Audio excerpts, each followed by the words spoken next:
Sunday suspense, শুধুমাত্র radio Mirchi 98.3 FM A. It's hot.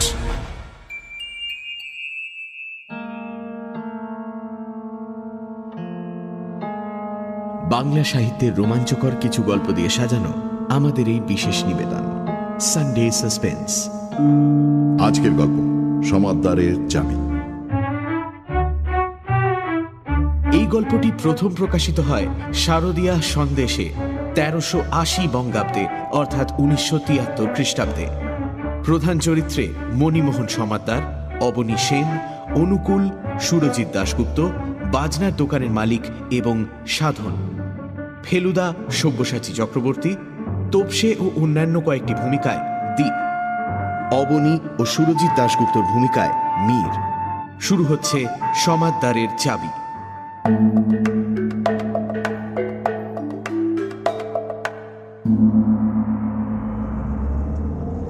Feluda বলল, এই যে গাছপালা মাঠবন দেখে দেখে চোখ জুড়িয়ে যাচ্ছে, এর বৈজ্ঞানিক কারণটা কি জানিস? কারণ আদিম কাল থেকে হাজার হাজার বছর ধরে গাছপালার মধ্যে বসবাস করে সবুজের সঙ্গে মানুষের চোখের একটা স্বাভাবিক স্বাস্থ্যকর সম্পর্ক গড়ে উঠেছিল। আজকাল গাছ জিনিসটা ক্রমে শহর থেকে লোপাট হতে চলেছে, তাই শহর ছেড়ে বেরোলেই চোখটা আরাম পায়, আর তার ফলে মনটাও হালকা হয়ে ওঠে। যত চোখের ব্যারাম দেখবি শহরে, পাড়াগাঁয়ে যা কি পাহাড়ে যা, দেখবি চশমা খুঁজে পাওয়া ভার। আমি জানি ফেলুদা নিজের চোখ খুব ভালো, তার চশমা লাগে না। সে ঘড়ি ধরে 3 মিনিট 15 সেকেন্ড চোখের পাতা না ফেলে থাকতে পারে, যদিও সে কোনোদিন গ্রামে টামে থাকেনি। এটা ওকে বলতে পারতাম, কিন্তু যদি মেজাজ বিগড়ে যায় তাই আর বললাম না। আমাদের সঙ্গে মণিবাবু রয়েছেন, মণিমোহন সমাদ্দার। তার চোখে পুরু মাইনাস পাওয়ারের চশমা। তিনিও অবশ্যই শহরের লোক, বয়স 50-50, বেশ ফর্সা রং, নাকটা যাকে বলে টিকোলো, কানের কাছে চুলগুলো পাকা। মণিমোহনবাবুর ফিয়াট গাড়িতেই আমরা যশোর রোড দিয়ে চলেছি বামুনগাছি। কেন যাচ্ছি সেটা এই বেলা বলা দরকার। গতকাল ছিল রবিবার, পুজোর ছুটি সবে আরম্ভ হয়েছে। আমরা দুজনে আমাদের বৈঠকখানায় বসে আছি। আমি খবরের কাগজ খুলে সিনেমার পাতায় বিজ্ঞাপন দেখছি, আর ফেলুদা একটা সংখ্যাতত্ত্ব সম্বন্ধ বই খুলে মনোযোগের সঙ্গে পড়ছে। আমি লক্ষ্য করছি সে কখনো আপন মনে হেসে আর কখনো ভুরু দুটোকে ওপরে তুলে ভালো লাগা আর অবাক হওয়াটা বোঝাচ্ছে। বইটা ডক্টর মেট্রিক্স সম্বন্ধে। ফেলুদা বলেছিল এই ডক্টর মেট্রিক্সের মতো মানুষের জীবনে সংখ্যা বা নম্বর জিনিসটা নাকি আশ্চর্য প্রভাব বিস্তার করে। অনেক সাধারণ বা অসাধারণ ঘটনার পেছনে নাকি খুঁজলে নানান রকম নম্বরের খেলা আবিষ্কার করা যায়। ব্যাপারটা আমার কাছে ঠিক পরিষ্কার হতো না যদি না ফেলুদা বইটা থেকে একটা উদাহরণ বার করে বুঝিয়ে দিত। বলল, ডক্টর মেট্রিক্সের একটা আশ্চর্য আবিষ্কারের কথা শোন। আমেরিকার দুজন বিখ্যাত প্রেসিডেন্ট খুন হয়েছিল জানিস তো? লিঙ্কন আর কেনেডি? হ্যাঁ। আচ্ছা, এই দুজনের নামে কটা করে অক্ষর? LINCOLN 7, KENNEDY 7। বেশ, এখন শোন। লিঙ্কন প্রেসিডেন্ট হন 1860 সালে, আর কেনেডি হন 1960 সালে, ঠিক 100 বছর পরে। দুজনেই খুন হন শুক্রবার। খুনের সময় দুজনেরই স্ত্রী পাশে ছিল। লিঙ্কন খুন হন থিয়েটারে, সে থিয়েটারের নাম ছিল ফোর্ড। কেনেডি খুন হন মোটর গাড়িতে, সেটা ফোর্ড কোম্পানির তৈরি গাড়ি। গাড়িটার নাম ছিল লিঙ্কন।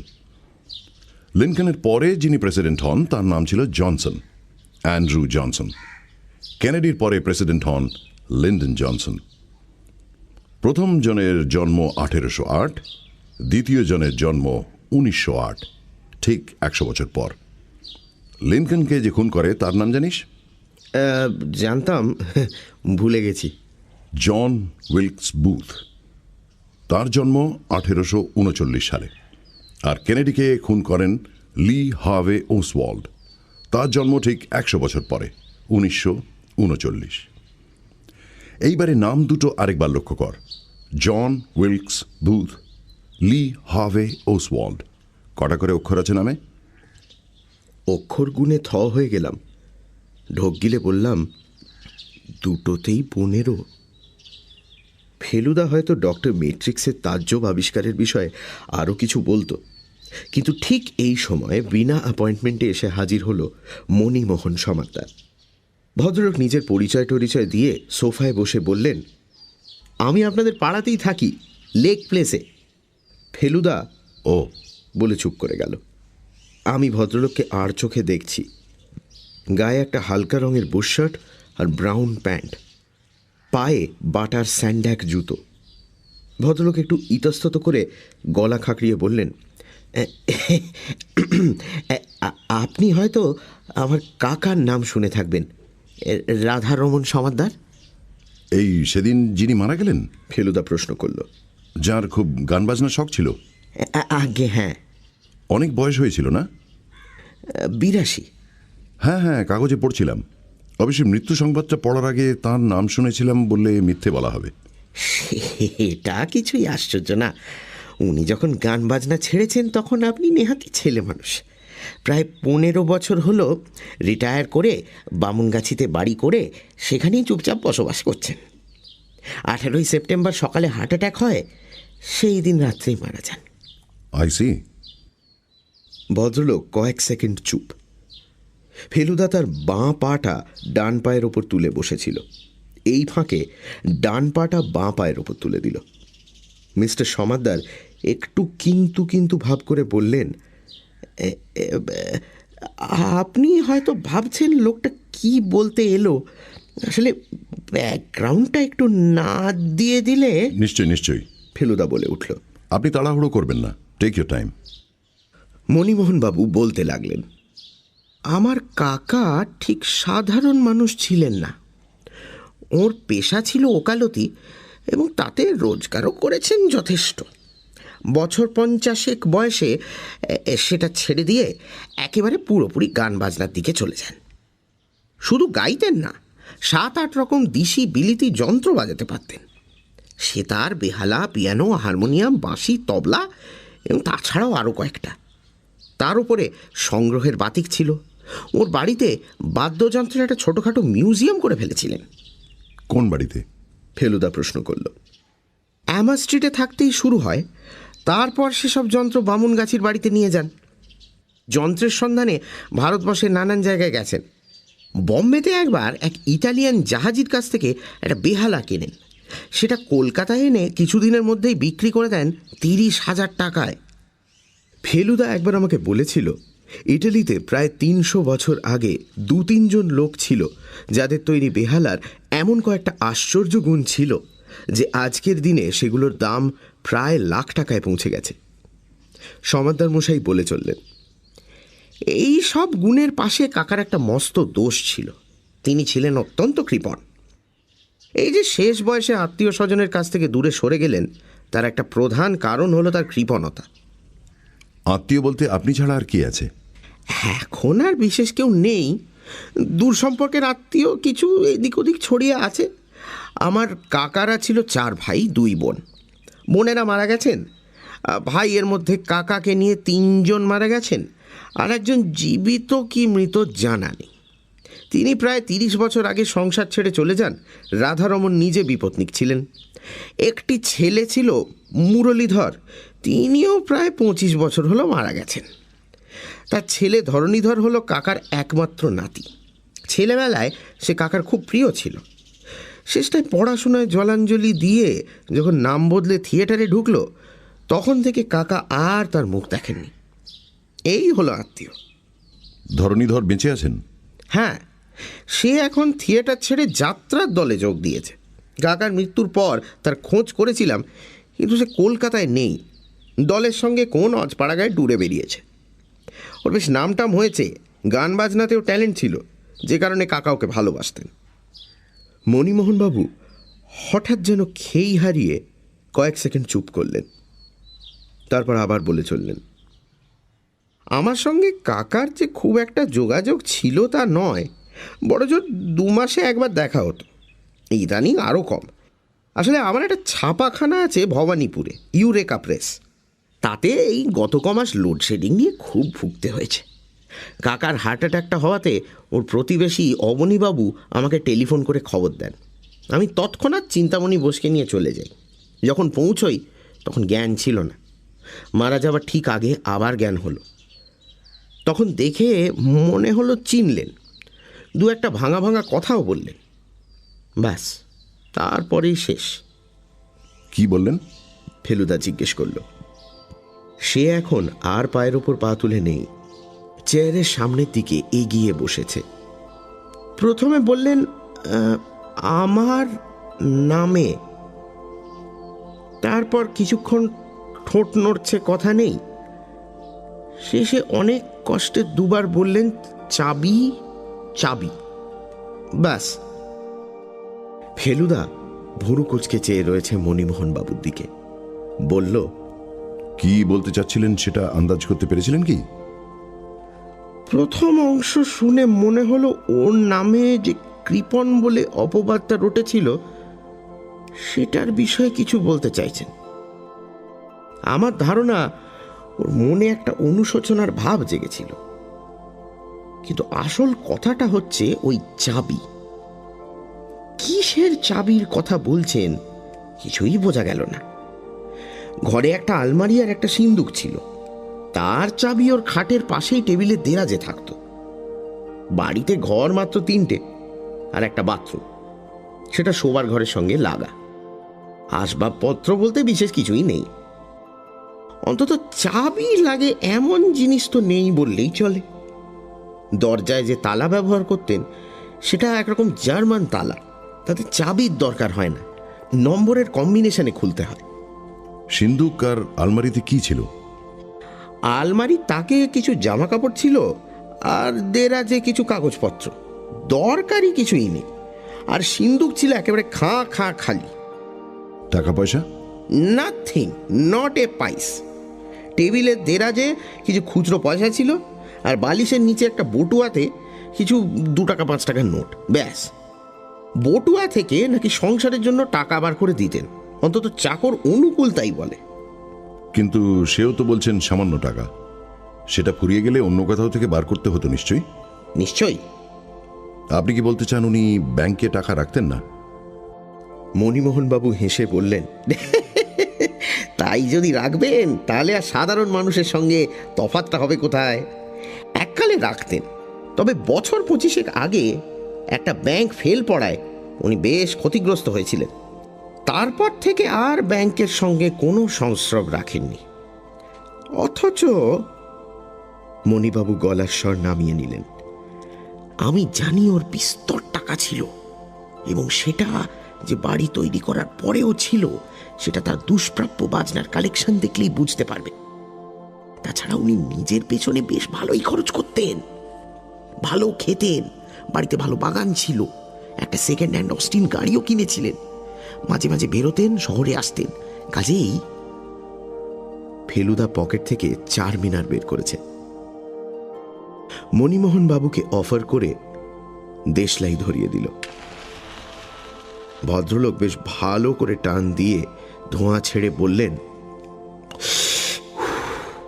এতক্ষণে হয়তো আন্দাজ করেছেন কেন আপনার কাছে এসেছি। এতগুলো টাকা সব গেল কোথায়? কোন চাবির কথা বলছিলেন কাকা?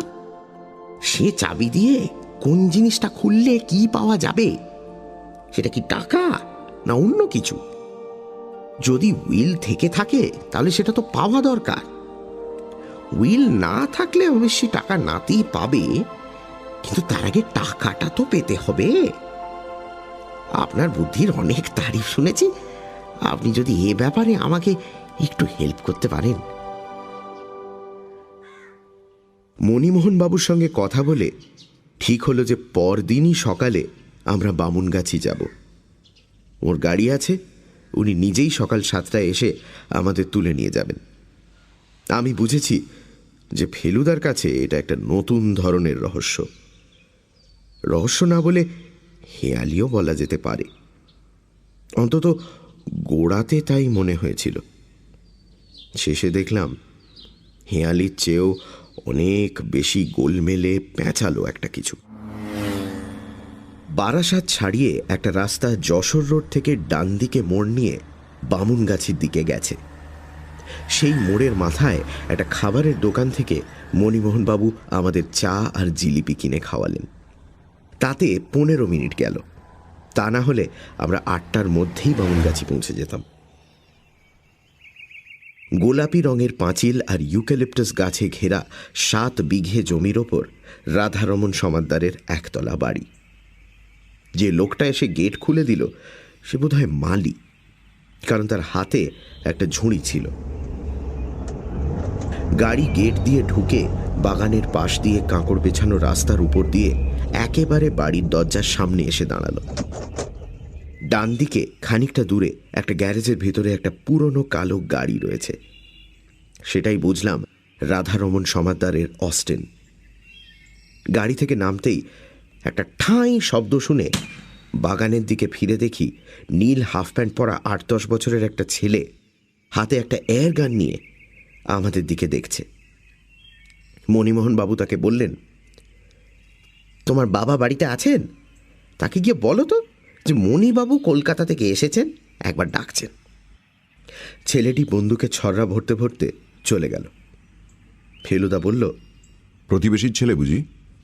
আগে হ্যাঁ, ওর বাবা অবনী সেনের একটা ফুলের দোকান আছে নিউ মার্কেটে। এখানে পাশেই ওর বাড়ি, তার সঙ্গে ওর নার্সারি। মাঝে মাঝে স্ত্রী আর ছেলেকে নিয়ে এসে থাকেন। ইতিমধ্যে একজন বুড়ো চাকর আমাদের দিকে এগিয়ে এসেছে। মণিবাবু তাকে দেখিয়ে বললেন, এই বাড়িটার যতদিন না একটা ব্যবস্থা হচ্ছে ততদিন অনুকূল এখানেই থাকছে। প্রায় 30 বছরের পুরনো চাকর। অনুকূল, এদের জন্য একটু শরবতের ব্যবস্থা করো তো। চাকর মাথা হেঁট করে হ্যাঁ বলে চলে গেল। আমরা 3 জন বাড়ির ভেতর ঢুকলাম। দরজা দিয়ে ঢুকেই একটা খোলা জায়গা। সেটাকে ঘর বলা মুশকিল, কারণ মাঝখানে একটা গোল টেবিল আর দেওয়ালে একটা ক্যালেন্ডার ছাড়া আর কিছুই নেই। বাতি টাতিও নেই, কারণ এদিকটায় ইলেকট্রিসিটিই নেই। আমাদের সামনেই একটা দরজা রয়েছে। মণিবাবু সেটার দিকে এগিয়ে গিয়ে বললেন, দেখুন, এই হলো জার্মান তালা। 2য় বিশ্বযুদ্ধের আগে কলকাতা শহরেই কিনতে পাওয়া যেত। এর নাম হলো 8291। গোল তালা, তাতে চাবির গর্ত নেই। তার বদলে আছে 4টে খাঁজ। প্রত্যেকটা খাঁজের পাশে 1 থেকে 9 পর্যন্ত নম্বর লেখা আছে, আর প্রত্যেকটার মধ্যে দিয়ে ছোট্ট হুকের মতো জিনিস বেরিয়ে আছে। এই হুকগুলোকে খাঁজের মধ্যে এ মাথা থেকে ও মাথা পর্যন্ত ঠেলে সরানো যায়, আর দরকার হলে যে কোনো একটা নম্বরের পাশে বসিয়ে দেওয়া যায়। কোনটাকে কোন নম্বরে বসাতে হবে না জানলে তালা খোলা অসম্ভব। মণিবাবু বাঁদিকের খাঁজ থেকে শুরু করে হুকগুলোকে পরপর 8, 2, 9 আর 1 নম্বরে ঠেলে দিতেই খড়াত শব্দ করে ম্যাজিকের মতো তালাটা খুলে গেল। মণিবাবু বললেন, বন্ধ করাটা আরও সহজ। তালাটা লাগিয়ে যে কোনো একটা হুক নম্বরের থেকে একটু সরিয়ে দিলেই লক। আমরা 3 জন রাধারমণ সমাদ্দারের ঘরে ঢুকলাম। ঘরটা বেশ বড়, তাতে মণিবাবু যা যা বলেছেন সবই আছে, কিন্তু বাজনা যে এত রকম আছে সেটা ভাবতেই পারিনি। তার কিছু রয়েছে দক্ষিণ দিকের দেওয়ালের গায়ে একটা লম্বা শেলফের 3টে তাকের ওপর, কিছু পূব দিকের দেয়ালের সামনে একটা লম্বা বেঞ্চির ওপর, কিছু ঝুলছে দেয়ালের হুক থেকে, আর কিছু রয়েছে ছোট ছোট টেবিলের ওপর।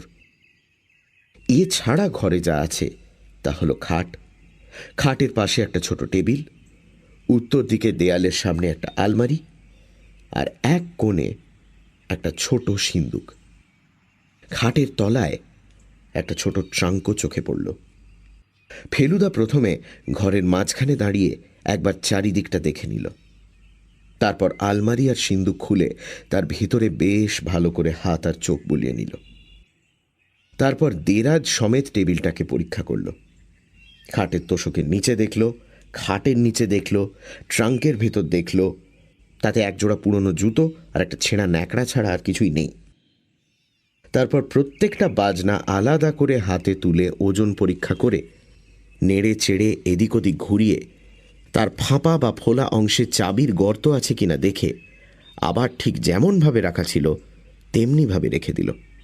তারপর ঘরের মেঝে আর দেয়ালের প্রত্যেকটা জায়গা আঙুলের গাঁট দিয়ে ঠুকে ঠুকে দেখল। সমস্ত ব্যাপারটা করতে তার লাগলো 15 মিনিট। তারপর আরও 7 মিনিট লাগলো অন্য দুটো ঘর আর বাথরুম দেখতে। সবশেষে আবার রাধারমণবাবুর ঘরে ফিরে এসে বলল, মণিমোহনবাবু, আপনাদের মালিটিকে একবার ডাকুন তো। মালি এলে ফেলুদা তাকে দিয়ে ঘরের জানলায় রাখা দুটো ফুলের টব থেকে মাটি বের করিয়ে তাতে কিছু নেই দেখে আবার মাটি ভরিয়ে ফুল সমেত টব জানলায় রাখালো। এর মধ্যে অনুকূল বসবার ঘর থেকে 4টে চেয়ার এনে তার সামনে একটা গোল টেবিল পেতে তার উপর লেবুর শরবত রেখে গেছে। শরবতে চুমুক দিয়ে মণিবাবু বললেন, কিছু বুঝলেন? ফেলুদা মাথা নেড়ে বলল, এতগুলো বাজনা একসঙ্গে না থাকলে এ ঘরে যে কোনো অবস্থাপন্ন লোক বাস করত সেটা বিশ্বাসই করা কঠিন হতো। সেই তো বলছি, মণিবাবু বললেন। সাধে কি আপনাকে ডেকেছি? আমি তো একেবারে বোকা বনে গেছি মশাই। আমি বাজনাগুলোর দিকে দেখছিলাম। তার মধ্যে সেতার, শরৎ, তানপুরা, এসরাজ, তবলা, বাঁশি এগুলো আমি চিনি। অন্যগুলো আমি কখনো চোখেই দেখিনি। ফেলুদাও দেখেছে কিনা সন্দেহ। সে মণিবাবুকে প্রশ্ন করল, সবকটা বাজনার নাম জানেন? ওই যে দেয়াল থেকে তারের যন্ত্রটা ঝুলছে, ওটার কি নাম? মণিবাবু হেসে বললেন, আমি মশাই একেবারে বেসুরো। আমাকে ও সব জিজ্ঞেস করলে কিন্তু ফাঁপড়ে পড়ব। একটা পায়ের শব্দ পেয়ে ঘুরে দেখি সেই বন্দুকওয়ালা ছেলেটির সঙ্গে বছর 40-এর একজন ফর্সা ভদ্রলোক আমাদের ঘরে এসে ঢুকলেন। মণিবাবু আলাপ করিয়ে দিতে জানলাম ইনিই হলেন ফুলের দোকানের মালিক অবনী সেন। ছেলেটির নাম হল সাধন। অবনীবাবু প্রদোষ মিত্রের নাম শুনেছেন জেনে ফেলুদা একটা ছোট্ট একপেশে হাসির সঙ্গে একটা গলা খাকরানি দিল। অবনীবাবু খালি চেয়ারটায় বসে মণিবাবুর দিকে ফিরে বললেন, ভালো কথা। আপনার কাকা কি কাউকে তার কোনো বাজনা বিক্রি করার কথা বলেছিলেন? কই না তো। মণিবাবু অবাক। কাল একটি ভদ্রলোক এসেছিলেন। এখানে কাউকে না পেয়ে আমার বাড়িতে যান। আমি তাকে আজ আবার আসতে বলে দিয়েছি। আমি আন্দাজ করেছিলাম আপনি হয়তো আসতে পারেন। ভদ্রলোকের নাম সুরজিৎ দাশগুপ্ত। আপনার কাকার মতোই বাজনা সংগ্রহের বাতিক। রাধারমণবাবুর লেখা একটা চিঠি দেখালেন, মৃত্যুর কিছুদিন আগেই লেখা। সেই চিঠি পেয়ে ভদ্রলোক নাকি আগেই একবার দেখা করে গেছেন। আপনাদের চাকরও তাকে দেখেছে বলে বলল। আমিও দেখেছি। কথাটা বলল সাধন। সে একটা টেবিলের ওপর রাখা ছোট্ট হারমোনিয়ামের মতো একটা বাজনার সামনে দাঁড়িয়ে তার পর্দার উপর আস্তে আস্তে আঙুল টিপে টুংটাং সুর বার করছে। অবনীবাবু ছেলের কথা শুনে হেসে বললেন, সাধন প্রায় সারাটা দিনই এই বাড়ির আশেপাশেই ঘোরাফেরা করে। দাদুর সঙ্গে তার খুব ভাব ছিল। দাদুকে কেমন লাগতো তোমার? ফেলুদা জিজ্ঞেস করল। মাঝে মাঝে খারাপ। সাধন আমাদের দিকে পেছন ফিরেই উত্তরটা দিল। খারাপ কেন? ফেলুদা আবার প্রশ্ন করল। খালি খালি সারেগামা গাইতে বলতেন। আর তুমি গাইতে না? না, কিন্তু আমি গাইতে পারি। যত রাজ্যের হিন্দি ফিল্মের গান। হেসে বললেন অবনীবাবু। দাদু জানতেন তুমি গান গাইতে পারো? হ্যাঁ। তার মানে তোমার গান শুনেছিলেন তিনি? না। তাহলে কি করে জানলেন? দাদু বলতেন যার নামে সুর থাকে তার গলায়ও সুর থাকে। কথাটা ঠিক পরিষ্কার হলো না, তাই আমরাও ওর মুখ চাওয়াচাবি করলাম। ফেলুদা বলল, তার মানে? জানি না। তোমার দাদুর গান তুমি শুনেছ? না, বাজনা শুনেছি। এই কথাটায় মণিমোহনবাবু বেশ যেন হকচকিয়ে গিয়ে বললেন, সে কি সাধনবাবু, তুমি ঠিক বলছো? আমি তো জানি উনি বাজনা বাজানো ছেড়ে দিয়েছিলেন। তোমার সামনে বাজিয়েছেন কখনো? সামনে না, আমি বাইরে ছিলাম বাগানে, বন্দুক দিয়ে নারকোল মারছিলাম। উনি তখন বাজালেন। অন্য কোনো লোক বাজায়নি তো? মণিবাবু জিজ্ঞেস করলেন। আর কেউ ছিল না।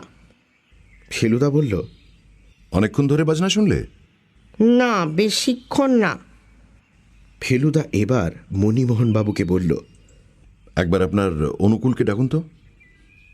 অনুকূল এসে হাত দুটোকে জড়ো করে দরজার মুখে দাঁড়ালো। ফেলুদা বলল, তোমার মনিবকে সম্প্রতি কখনো বাজনা বাজাতে শুনেছ? অনুকূল ভীষণ কাঁচুমাচু ভাব করে বলল, এই যে বাবু তো ঘরের ভেতরেই থাকতেন সর্বক্ষণ, তা সে কখন কি করতেন না করতেন। তোমার সামনে বাজনা বাজাননি কখনো? গে না, বাজনার আওয়াজ শুনেছ?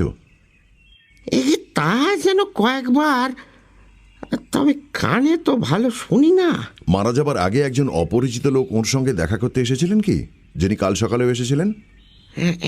তা এসেছিলেন বটে, এই ঘরে বসেই কথা বললেন। প্রথম কবে এসেছিলেন মনে আছে?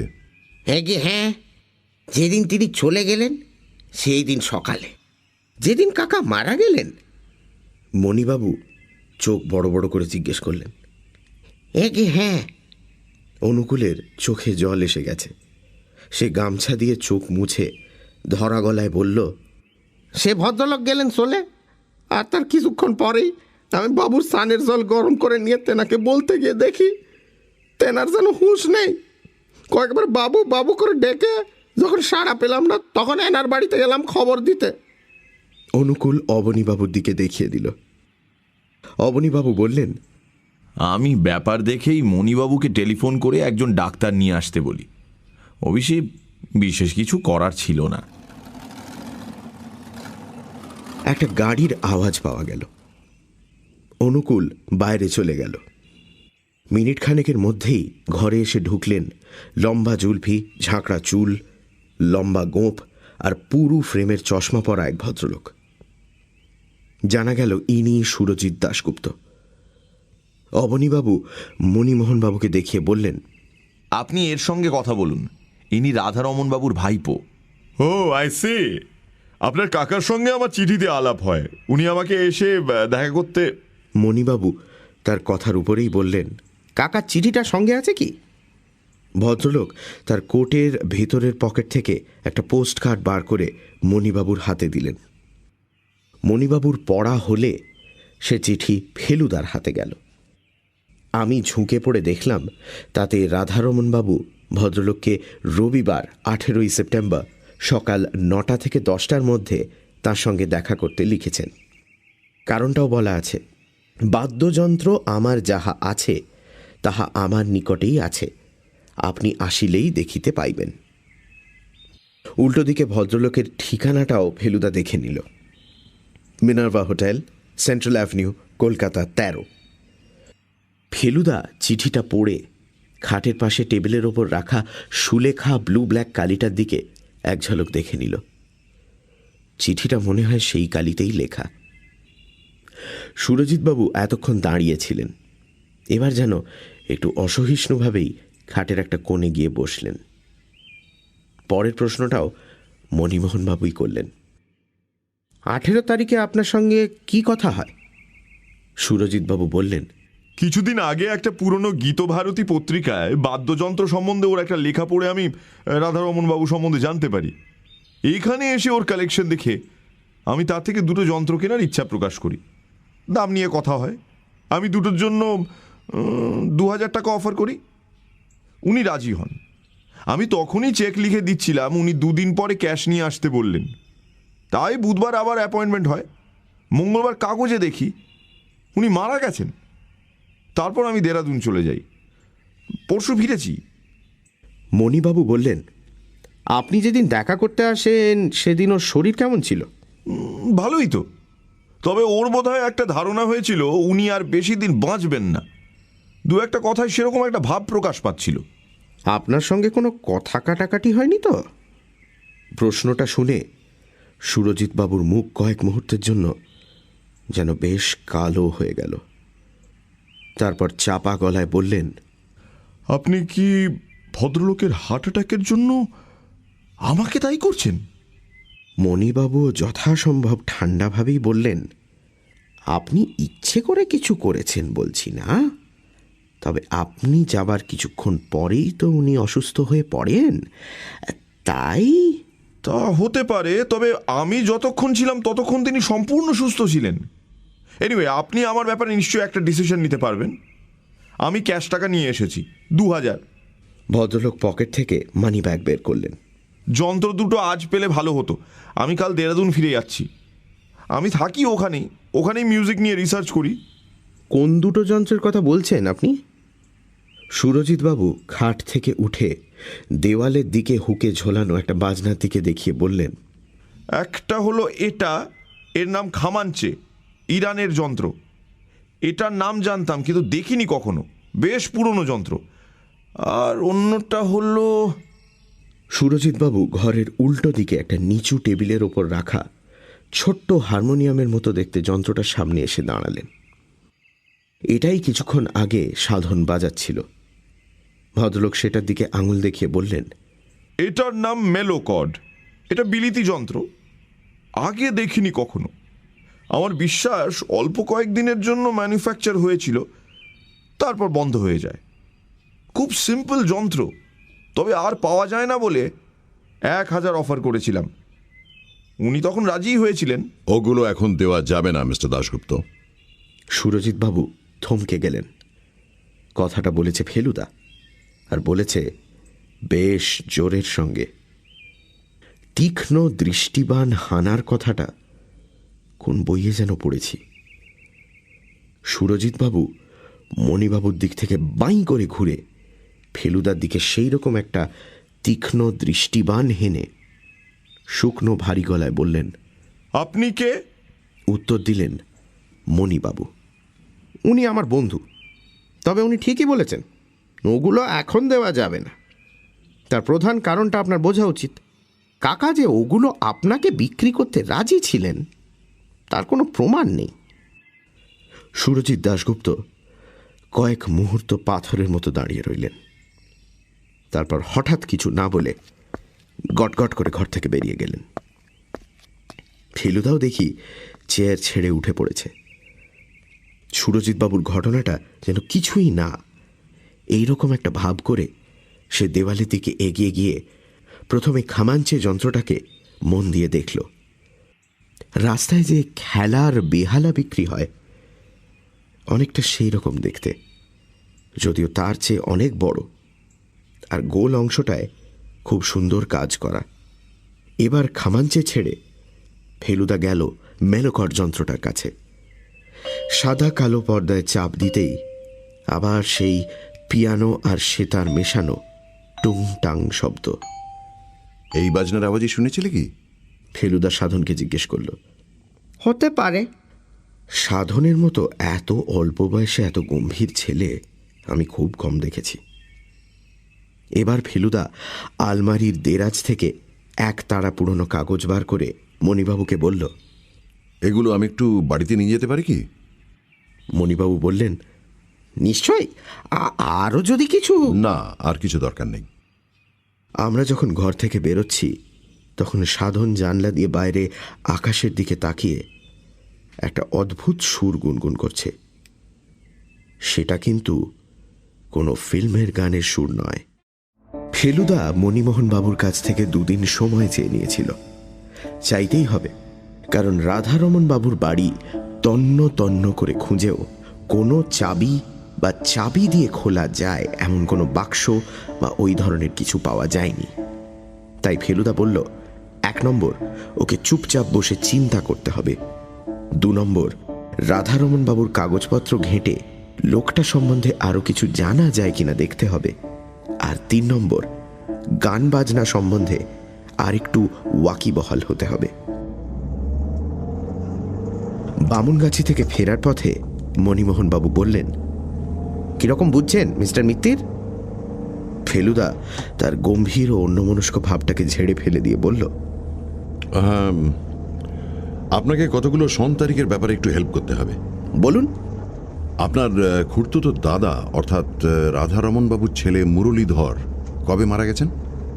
45-এ, 28 বছর আগে। তখন তার ছেলের বয়স কত ছিল? ধরনীর বয়স তখন ছিল 7 কিংবা 8। ওরা কলকাতাতেই থাকতো?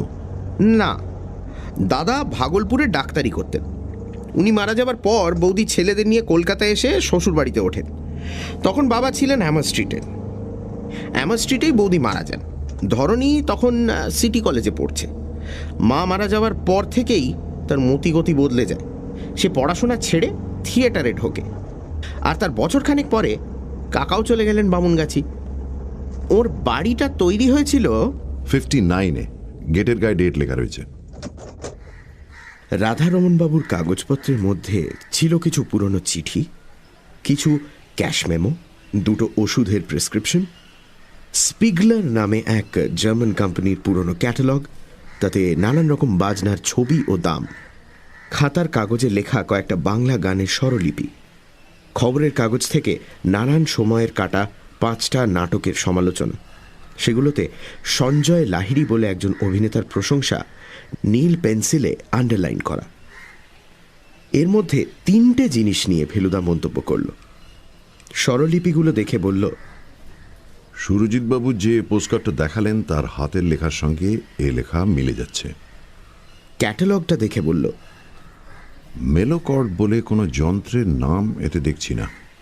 আর থিয়েটারের সমালোচনাগুলো দেখে বলল, যদ্দূর মনে হচ্ছে এই সঞ্জয় লাহিড়ী আর ধরণীধর সমাদ্দার একই লোক। আর তাই যদি হয় তাহলে বলতে হবে নাতির মুখ না দেখলেও তার সম্বন্ধে খোঁজ খবরটা রাখতেন রাধারমণবাবু। কাগজগুলো সযত্নে একটা প্লাস্টিকের ব্যাগে রেখে ফেলুদা থিয়েটারের পত্রিকা মঞ্চলোকে টেলিফোন করে সঞ্জয় লাহিড়ী কোন যাত্রার দলে আছে জিজ্ঞেস করল। জানা গেল দলের নাম মডার্ন অপেরা। সেখানে সঞ্জয় লাহিড়ী হিরোর পাঠ করে। তারপর মডার্ন অপেরার অফিসে ফোন করে জানা গেল যাত্রার দল 3 সপ্তাহ হল জলপাইগুড়ি ট্যুরে বেরিয়ে গেছে, ফিরতে আরও দিন 7। এই খবরটা অবশ্যই মণিবাবু আগেই দিয়েছিলেন। দুপুরে খাওয়া দাওয়ার পরে আমরা বেরোলাম। একদিনে একসঙ্গে এত রকম জায়গা অনেক দিন যাইনি। প্রথমে জাদুঘর। কেন যাচ্ছি আগে থেকে জানি না, কারণ ফেলুদার এখন মৌনী পর্ব। তার উপরে মাঝে মাঝে আঙুল মটকাচ্ছে, বোঝাচ্ছে সে ভীষণ মন দিয়ে ভাবছে, তাই ডিস্টার্ব করা চলবে না। জাদুঘরে যে এরকম একটা বাজনা সংগ্রহ আছে সেটা জানতাম না। অবশ্যই সবই দিশি বাজনা, একেবারে মহাভারতের যুগ থেকে আজকের যুগ পর্যন্ত। শুধু বীণাই যে এত রকম হতে পারে তা আমার ধারণাই ছিল না। এরপরে বিলিতি বাজনার দোকান। ফ্রি স্কুল স্ট্রিটে সালডানহা কোম্পানি বলল মেলোকর্ডের নাম কখনো শোনেনি। সেখান থেকে গেলাম লালবাজারে। লালবাজারের মণ্ডল কোম্পানির একটা ক্যাশ মেমো রাধারমণবাবুর কাগজপত্রের মধ্যে ছিল, তাই বোধহয় ফেলুদা সেখানে গেল। দোকানের মালিক একেবারে জহর রায়ের মতো দেখতে। বললেন, সমাদ্দার মশাই আমাদের অনেক দিনের খদ্দের, সেই আমার ফাদারের টাইম থেকে। মেলোকর্ড বলে কোনো যন্ত্রের নাম শুনেছেন? ফেলুদা জিজ্ঞেস করল। মেলোকর্ড? কই না তো। ক্ল্যারিয়নেট টাইপের কিছু ফু দেওয়া যন্ত্র, মানে উইন্ড ইনস্ট্রুমেন্ট? ফেলুদা বলল, না, বলতে পারেন হারমোনিয়াম টাইপের, সাইজে অনেক ছোট, আওয়াজটা পিয়ানো আর সেতারের মাঝামাঝি। ছোট সাইজের বাজনা? তাতে কটা অক্টেভ পাচ্ছেন আপনি? আমি জানি যে সা রে গা মা পা ধা নি সা, এই 8টা সুর মিলে একটা অক্টেভ হয়। মণ্ডলের দোকানেই একটা হারমোনিয়াম দেখেছি, 3টে অক্টেভের বেশি পর্দা রয়েছে। মেলোকর্ডে মাত্র একটা অক্টেভ রয়েছে শুনে মণ্ডল মাথা নেড়ে বলল, না মশাই, এ শুনে মনে হচ্ছে খেলনা টেলনা ধরনের কিছু হবে। আপনি বরঞ্চ নিউ মার্কেটে দেখুন।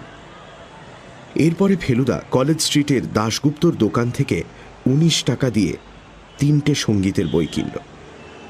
তারপর সেখান থেকে বিধান সরণিতে মঞ্চলোকের অফিসে গিয়ে অনেক খুঁজে সঞ্জয় লাহিড়ীর একটা দুমড়ানো ছবি চেয়ে নিল। দাম দিতে হবে কিনা জিজ্ঞেস করাতে সম্পাদক প্রতুল হাজরা জিভ কেটে বলল, দামের কথা কি বলছেন? আপনি ফেলু মিত্তির না? রাস্তার মোড়ের একটা দোকান থেকে ঠান্ডা লস্যি খেয়ে ট্যাক্সি ধরে বাড়ি ফিরতে হয়ে গেল 7:30। এসে দেখি পাড়া ঘুরঘুরটি, লোডশেডিং চলছে। ফেলুদা তার মধ্যেই মোমবাতি জ্বালিয়ে গানের বইগুলো উল্টে পাল্টে দেখতে লাগলো। 9টায় আলো আসার পর বলল, তোপসে, তুই শ্রীনাথকে নিয়ে চট করে একবার পটুদের বাড়ি চলে যেত, গিয়ে বল ফেলুদা একদিনের জন্য হারমোনিয়ামটা চেয়েছে।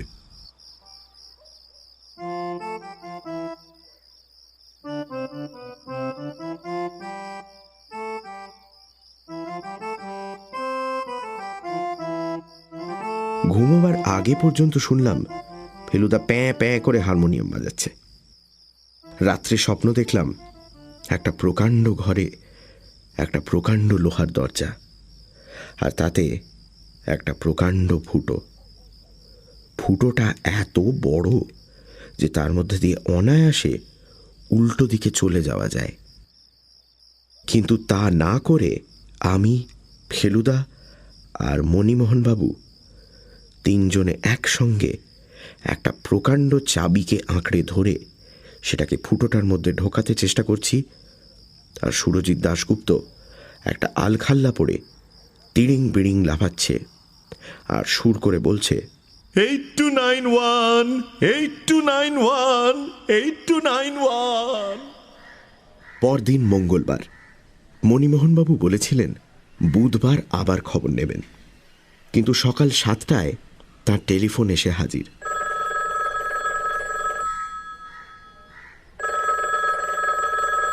ফোনটা আমি ধরেছিলাম।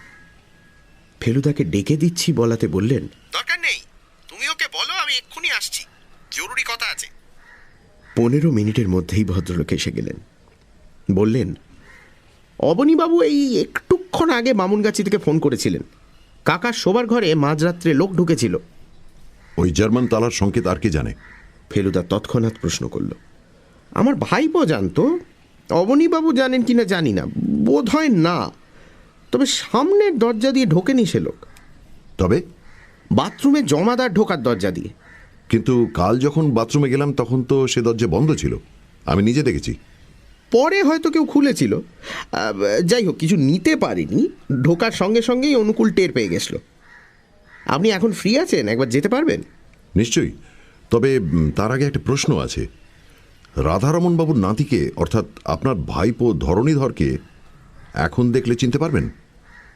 মণিবাবু ভুনুকুচকে বললেন, অনেককাল দেখা নেই ঠিকই, তবু হাজার হোক ভাইপো তো। ফেলুদা তার ঘর থেকে একটা ছবি এনে মণিমোহনবাবুকে দিল। মঞ্চলোকের অফিস থেকে আনা সঞ্জয় লাহিড়ির ছবি।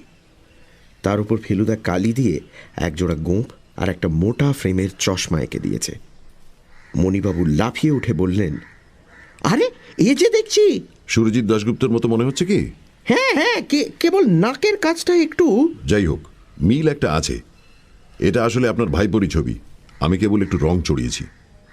আশ্চর্য, আমারও কথাটা মনে হয়নি তা নয়। ইনফ্যাক্ট কাল রাত্রিরে একবার ভেবেছিলাম আপনাকে ফোন করে বলি, কিন্তু প্রেসে ওভারটাইম কাজ হচ্ছিল, ফিরতে অনেক রাত হলো, তাই আর বলা হয়নি। সে নিশ্চিত হয়ে কিছু বলা সম্ভব হতো না। ধরণীকে গত 15 বছরে প্রায় দেখিনি বললেই চলে।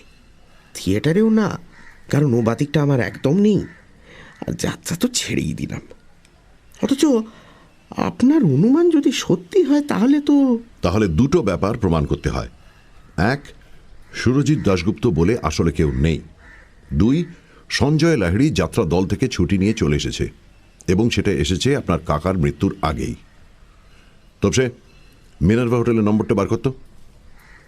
হোটেলের সঙ্গে কথা বলে জানা গেল সুরজিৎ দাশগুপ্ত বলে একজন সেখানে এসেছিলেন বটে, কিন্তু গতকাল সন্ধ্যাবেলায় তিনি হোটেল ছেড়ে চলে গেছেন। মডার্ন অপেরায় ফোন করে লাভ নেই, কারণ কালকেই তাদের সঙ্গে কথা হয়েছে, আর তারা বলেছে যে সঞ্জয় লাহিড়ী ট্যুরে গেছে। বামুনগাছি পৌঁছিয়ে ফেলুদা প্রথমে পাঁচিলের বাইরেটা ঘুরে দেখল। যেই আসুক তাকে গাড়ি বা ট্যাক্সি করে আসতে হয়েছে, আর সে গাড়ি বাড়ি থেকে দূরে রেখে বাকি পথটা হেঁটে এসে পাঁচিল টপকাতে হয়েছে। শেষের কাজটা কঠিন নয়, কারণ 3 জায়গায় পাঁচিলের বাইরে গাছ রয়েছে, আর সে গাছের নিচু ডাল পাঁচিলের ওপর দিয়ে কম্পাউন্ডের ভেতরে ঢুকেছে। মুশকিল হচ্ছে কি, বর্ষার দিন হলে মাটিতে পায়ের ছাপ পড়ত, কিন্তু এ মাটি একেবারে খটখটে শুকনো। অনুকূলের শরীর ভালো নয়। সে তার ঘরে বিছানায় শুয়ে কুঁই কুঁই করে যা বলল তাতে বোঝা গেল যে মাথা যন্ত্রণায় আর মশার কামড়ে রাত্রে তার ভালো ঘুম হচ্ছিল না। সে যেখানে শোয় সেখান থেকে তার খাটের পাশের জানলা দিয়ে সোজা রাধারমণবাবুর ঘরের জানলা দেখা যায়। অন্ধকারের মধ্যে হঠাৎ সেই ঘরে একটা আলো দেখে সে ধর্মড়িয়ে উঠে কে কে বলে হাঁক দিয়ে ছুটে যায়। কিন্তু সে পৌঁছবার আগেই দেখে একজন লোক রাধারমণ বাবুর বাথরুমের দরজা দিয়ে দৌড়ে বেরিয়ে অন্ধকারে মিলিয়ে গেল। বাকি রাত্রে নাকি অনুকূল রাধারমণ বাবুর ঘরের মেঝেতে শুয়ে থাকে। অন্ধকারের মধ্যে সে লোককে চিনতে পারোনি বোধ হয়? মণিবাবু প্রশ্ন করলেন। না বাবু, আমি বুড়ো মানুষ, চোখে ভালো দেখি না। কাল আবার ছিল অমাবস্যা। রাধারমণ বাবুর ঘরে গিয়ে দেখলাম জিনিসপত্র যেমন ছিল তেমনই আছে, কিন্তু তাও ফেলুদার গম্ভীর গলার স্বরে বেশ ঘাবড়ে গেলাম। মণিবাবু, বারাসত থানায় খবর দিতে হবে। এ বাড়িতে আজ রাত থেকে পাহারার বন্দোবস্ত করতে হবে। সে লোক আবার আসতে পারে, আর সুরজিৎ দাশগুপ্ত যদি সঞ্জয় লাহিড়ী নাও হন তাহলেও তাকে সন্দেহ করতে হবে, কারণ ওই দুটো যন্ত্রের উপর তার যথেষ্ট লোভ। পয়সা দিয়ে কেনা সম্ভব না হলে অন্য উপায়ে ওগুলো হাত করার চেষ্টা অস্বাভাবিক নয়। এইসব কালেক্টরদের গুঁ বড় সাংঘাতিক। মণিবাবু বললেন, আমি অবনীবাবুর বাড়ি থেকে এক্ষুনি থানায় ফোন করে দিচ্ছি। ওসির সঙ্গে আমার আলাপ আছে। ভদ্রলোক ব্যস্তভাবে ঘর থেকে বেরিয়ে গেলেন। ফেলুদা মেলোকরটাকে নিয়ে খাটের ওপর বসে নেড়ে চেড়ে দেখতে লাগল। দারুণ মজবুত তৈরি, দুপাশের কাঠে সুন্দর কাজ করা। জিনিসটাকে চিৎ করে আলোতে ধরতে একটা রং চটে যাওয়া লেবেল দেখা গেল। ফেলুদার চোখ কুঁচকে লেখাটা পড়ে বলল, স্পিগলার কোম্পানির তৈরি, মেড ইন জার্মানি।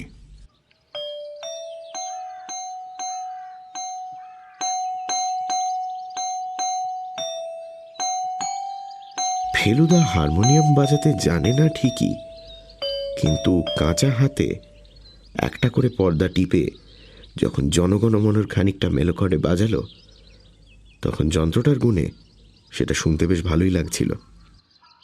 তারপর সেটাকে আবার টেবিলের উপর রেখে বলল, একবার ইচ্ছে করছে জিনিসটাকে ভেঙে ভেতরে কি আছে দেখি, কিন্তু যদি দেখি কিছু নেই তাহলে বাজনাটার জন্য আফসোস হবে। সুরজিৎ দাশগুপ্ত 1000 টাকা অফার করছিল এটার জন্যে। অনুকূল এই শরীর নিয়েও শরবত করে এনেছিল।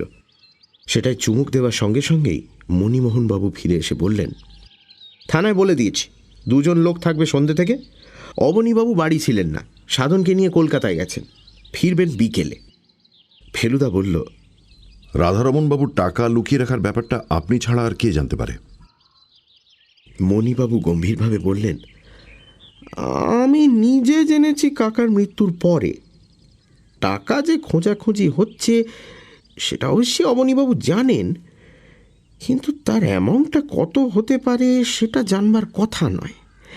আর সুরজিৎ দাশগুপ্ত যদি আসলে ধরণীধর হয়ে থাকে, তাহলে সে যেদিন কাকার সঙ্গে এসে কথা বলেছিল সেদিন কিছু জেনে থাকতে পারে।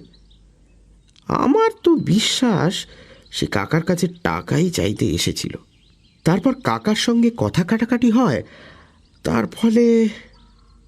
মণিবাবু কথাটা শেষ করলেন না।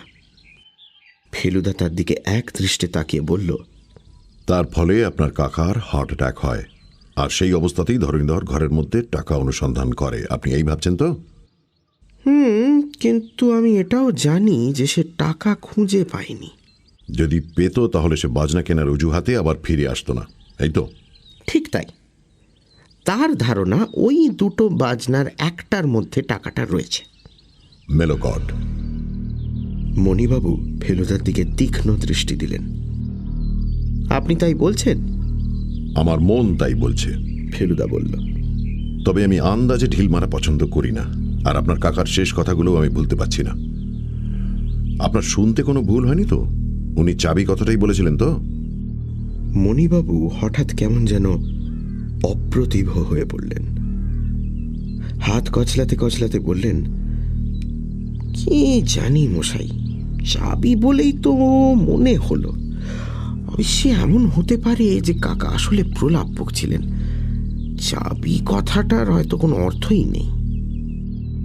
কথাটা শুনে আমার মনটা বেশ দমে গিয়েছিল, কিন্তু ফেলুদার মধ্যে দমবার কোনো লক্ষণ দেখলাম না।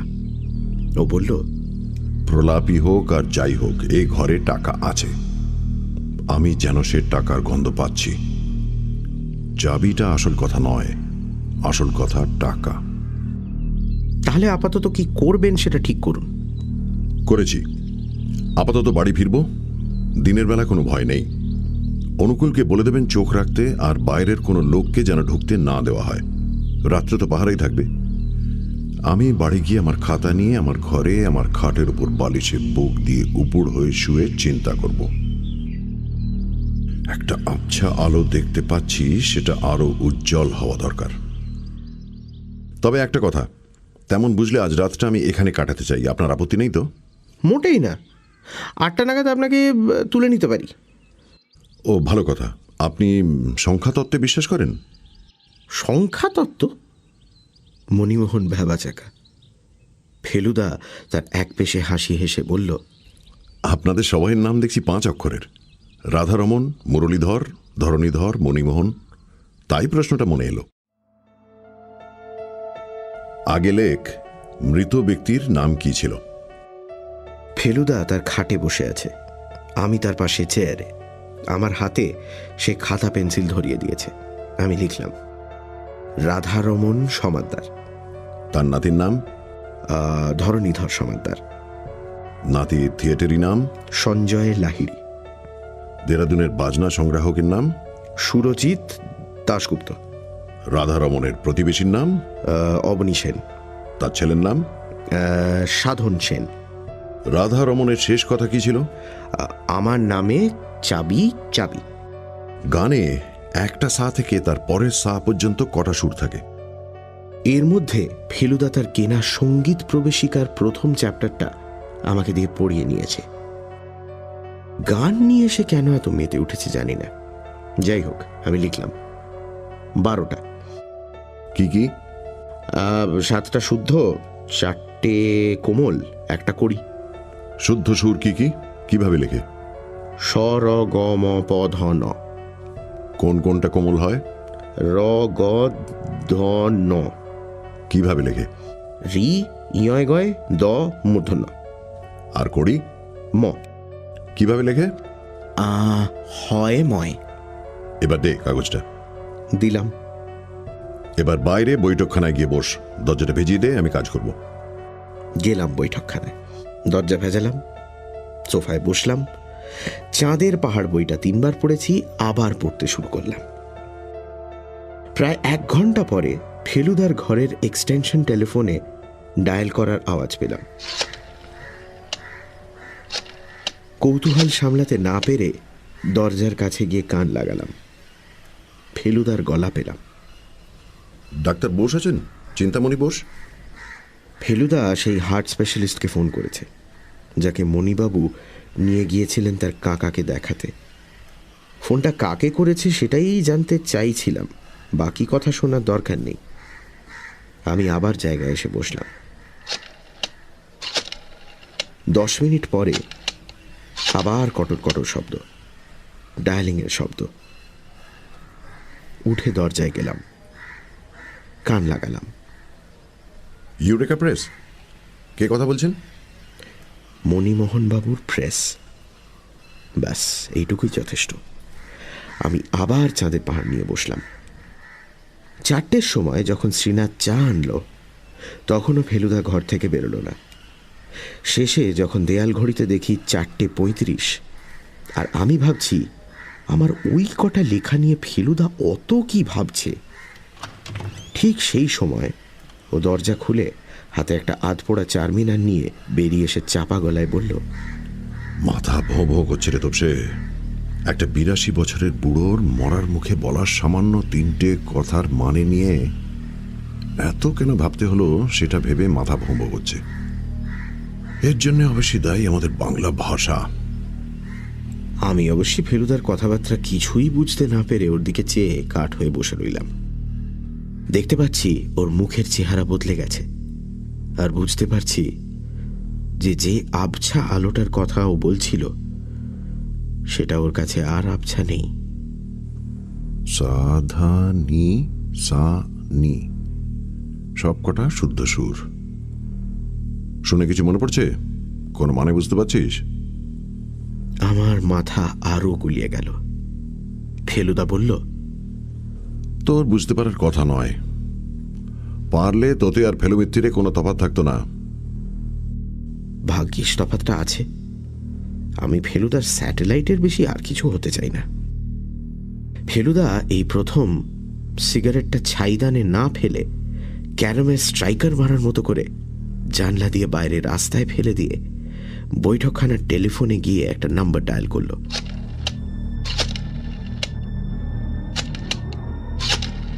দশ সেকেন্ড পরেই কথা।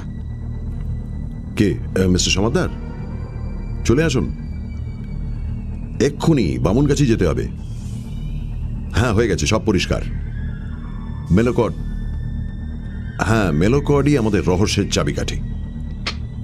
তারপর টেলিফোনটা রেখে গম্ভীর গলায় বলল, একটা রিস্ক আছে রে তোপসে, কিন্তু সেটা না নিলেই নয়। মণিবাবুর ড্রাইভার গুরুচরণ দেখতে বুড়ো হলেও ভিআইপি রোডে 85 কিলোমিটার/আওয়ার স্পিড তুলল। ফেলুদার ভাব দেখে মনে হলো 100 হলে সে আরও খুশি হতো। এয়ারপোর্টের পর খানিকটা রাস্তা লোকজনের ভিড়ে স্পিড অনেক কমল, কিন্তু পরের দিকে আবার 60-এ উঠল। যদিও রাস্তা তত চওড়া নয়, আর সন্ধেও হয়ে আসছে। রাধারমণবাবুর গেটের কাছাকাছি এসে ফেলুদা বলল, পাহারার লোক আসার সময় হয়নি বোধহয় এখনো। গেট দিয়ে ঢুকতেই বাগানে দেখলাম বন্দুক হাতে সাধন দাঁড়িয়ে আছে। গাড়ি থেকে নেমে ফেলুদা বলল, কি সাধনবাবু, এই সন্ধ্যের আলোতে কি শিকার হচ্ছে? সাধন বলল, বাদুড়। রাধারমণবাবুর কম্পাউন্ডের ঠিক বাইরে একটা অশ্বত্থ গাছ থেকে কয়েকটা বাদুড় ঝুলছে। সেটা গাড়ি থেকে নেমেই আমার চোখে পড়েছিল। অনুকূল গাড়ির আওয়াজ পেয়ে তার ঘর থেকে বেরিয়ে এসেছিল। মণিবাবু তাকে লণ্ঠন জ্বালতে বলে বাড়ির ভেতর ঢুকলেন, আর আমরাও ঢুকলাম তার পেছন পেছন। 8291 তালাটা খুলতে খুলতে মণিবাবু বললেন, রহস্যের কিভাবে সমাধান হলো সেটা জানতে খুব ইচ্ছে করছে। আসলে ফেলুদা সারা রাস্তা কোনো কথা বলেনি, কাজেই মণিবাবুর যা অবস্থা আমারও তাই। অন্ধকার ঘরে ঢুকে ফেলুদা তার ভীষণ জোরালো টর্চটা ঘরের পশ্চিমে দেয়ালের নিচের দিকে ফেলল। আমার বুক ঢিপ ঢিপ করছে। আলোটা সোজা গিয়ে টেবিলে রাখা মেলোকডের ওপর পড়েছে। ঝকঝকে সাদা পর্দাগুলো দেখে মনে হচ্ছে বাজনাটা দাঁত বের করে হাসছে। ফেলুদা টর্চটাকে সেইভাবেই ধরে রেখে বলল, চাবি। ইংরেজিতে কি, বাংলায় চাবি। ওই যে সাদা কালো পর্দাগুলো দেখছিস, ওর আরেকটা নাম হলো চাবি। আর সেই চাবির কথাই। চোখের পলকে এমন একটা ব্যাপার ঘটে গেল যেটা ভাবতে এখনো আমার গায়ে কাঁটা দিচ্ছে। মণিবাবু হঠাৎ বাঘের মতো লাফিয়ে মেলোকডটাকে তুলে নিয়ে সেটা দিয়ে ফেলুদার মাথায় একটা প্রচন্ড বাড়ি মেরে আমাকে এক ধাক্কায় মাটিতে ফেলে ঊর্ধ্বশ্বাসে দরজা দিয়ে বেরিয়ে গেলেন। ফেলুদা মার খাবার ঠিক আগেই নিজেকে বাঁচানোর জন্য টর্চ সমেত হাত দুটো মাথার উপর তুলেছিল। তাই হয়তো তার মাথায় চোট লাগেনি, কিন্তু তা সত্ত্বেও হাতের যন্ত্রণাতেই সে দেখি খাটে বসে পড়েছে।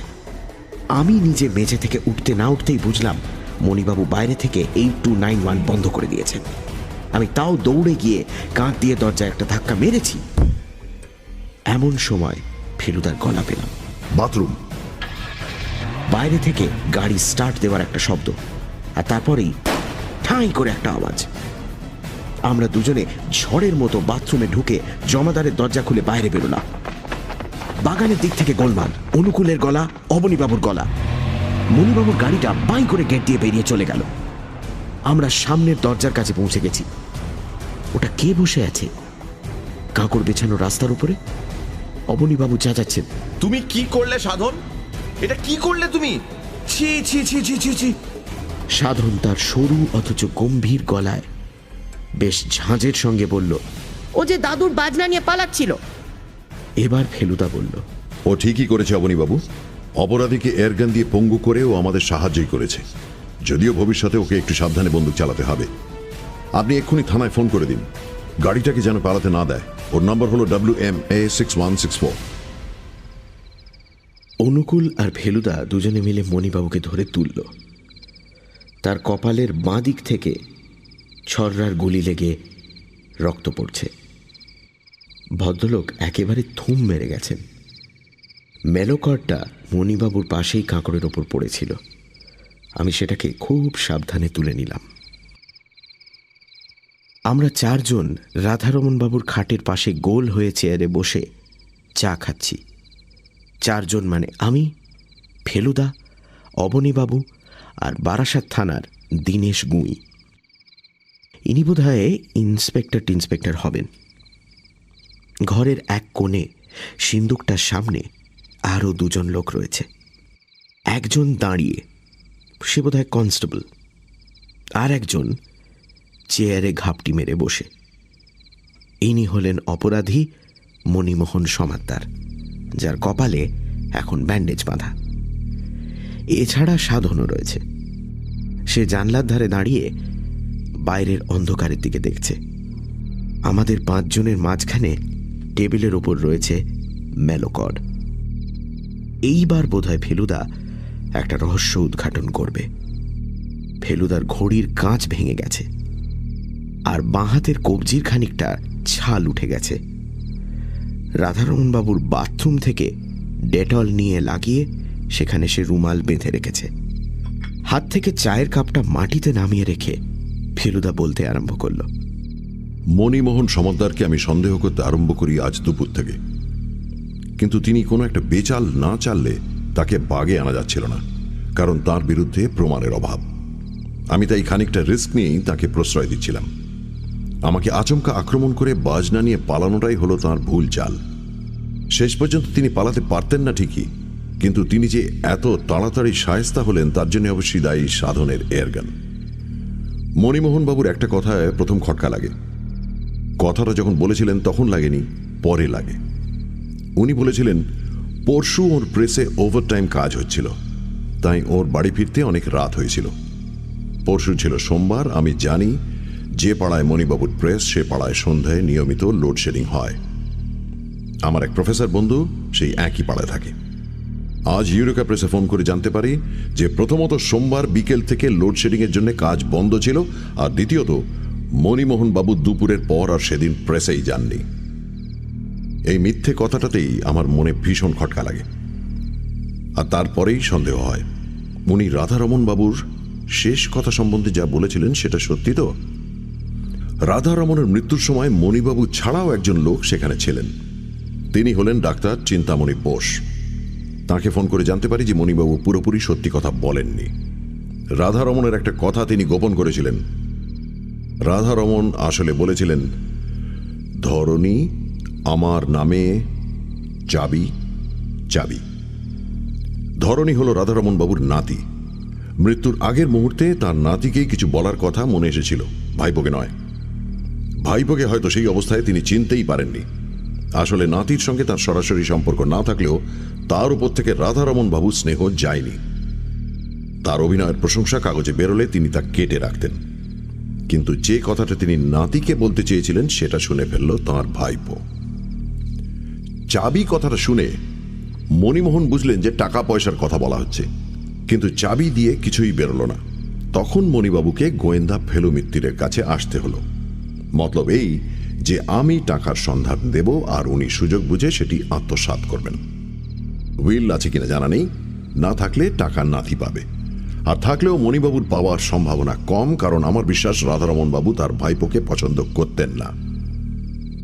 এখন কথা হচ্ছে, আমার কাছ থেকে কিছু একটা লুকোবার জন্যই নিশ্চয়ই মণিবাবুর মিথ্যে কথা বলার দরকার হয়েছিল। তার মাথায় কি সেদিন কোনো ক্রূর অভিসন্ধি খেলছিল যে কারণে তার পক্ষে প্রেসে যাওয়া সম্ভব হয়নি? সেই দিনই মাঝরাত্রে যে লোক রাধারমণবাবুর ঘরে হানা দিয়েছিল সে কি তাহলে মণিমোহন সমাদ্দার? এটা আমার কাছে খুবই বিশ্বাসযোগ্য বলে মনে হয়, কারণ সেদিনই সকালে আমি যখন রাধারমণবাবুর বাথরুম পরীক্ষা করে দেখি তখন জমাদারের দরজা ভেতর থেকে বন্ধ ছিল। সে দরজা খুলবে কে এবং কেন?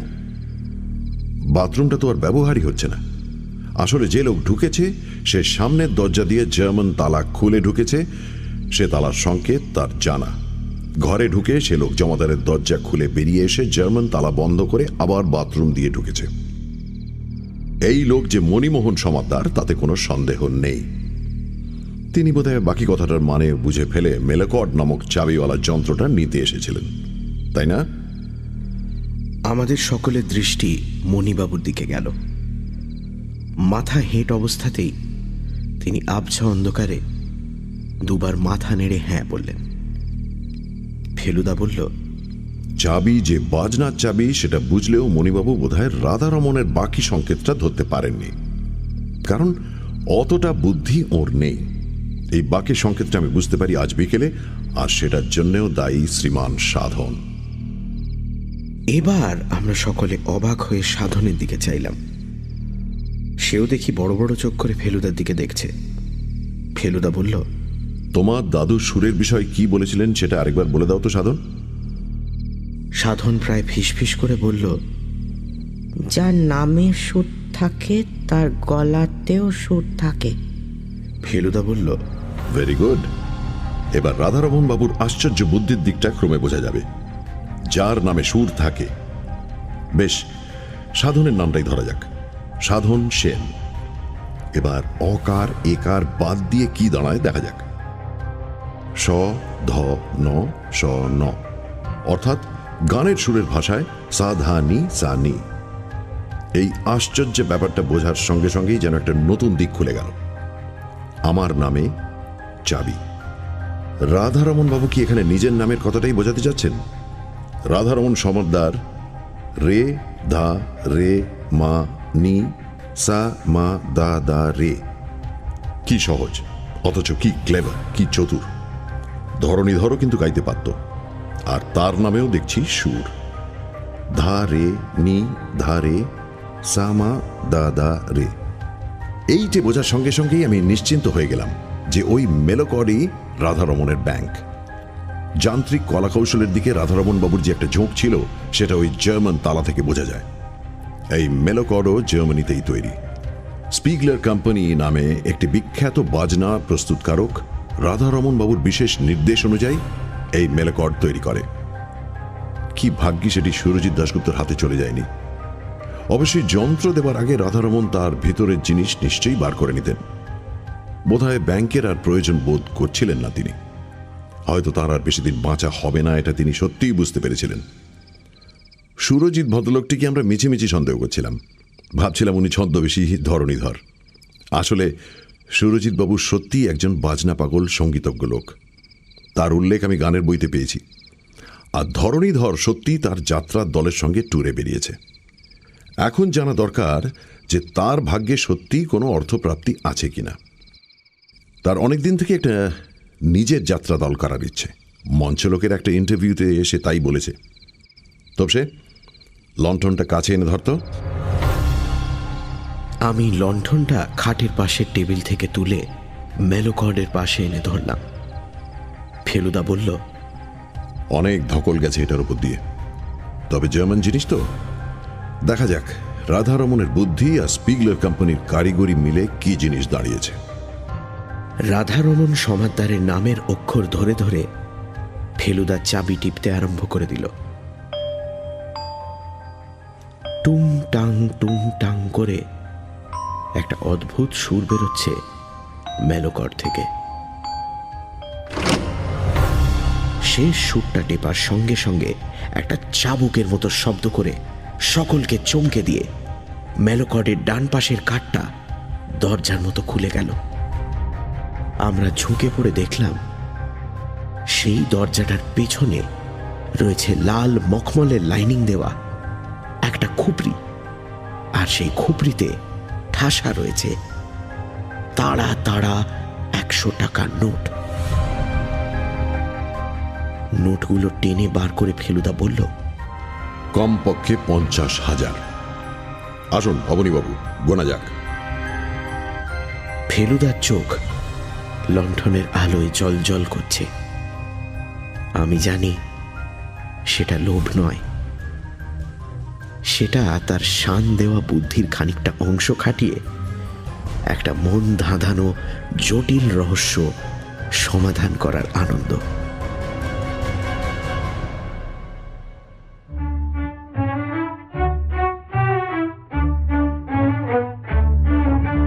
শুনছিলেন সমাদদারের চাবি, রচনা সত্যজিৎ রায়, ফেলুদা সব্যসাচী চক্রবর্তী, তোপসে ও অন্যান্য কয়েকটি ভূমিকায় দীপ, অবনী ও সুরজিৎ দাশগুপ্তর ভূমিকায় মীর।